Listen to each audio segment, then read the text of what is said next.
Depuis sa réouverture le 22 juin dernier, les 7 salles de ce cinéma ont du mal à se remplir. La fréquentation a baissé de 70% après le confinement à cause notamment du manque de films au programme, surtout les films américains, véritables locomotives des salles obscures. Alors cet exploitant a dû s'adapter.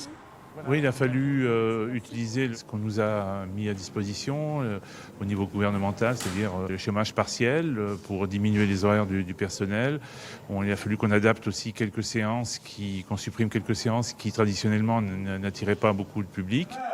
Toi, tu seras mon cheval blanc pour la bataille de demain. La ministre de la Culture, Roselyne Bachelot, a annoncé 100 millions d'euros d'aide, 50 millions pour compenser les pertes de recettes de billetterie des salles de cinéma et l'autre moitié sera destinée au spectacle vivant. Cette compagnie suisse de théâtre de rue a eu une 60aine de représentations annulées depuis le mois de mars.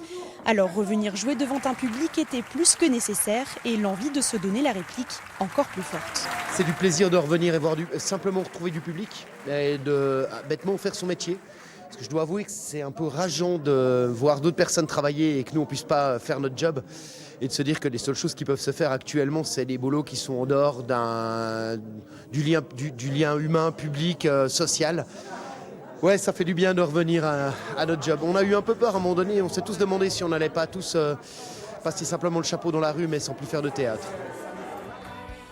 D'autres aides seront allouées à la culture avec notamment 15 millions d'euros pour les festivals. Les états généraux des festivals lancés à Avignon début octobre doivent se poursuivre au printemps de Bourges en 2021 pour permettre à tout le secteur culturel de sortir la tête de l'eau.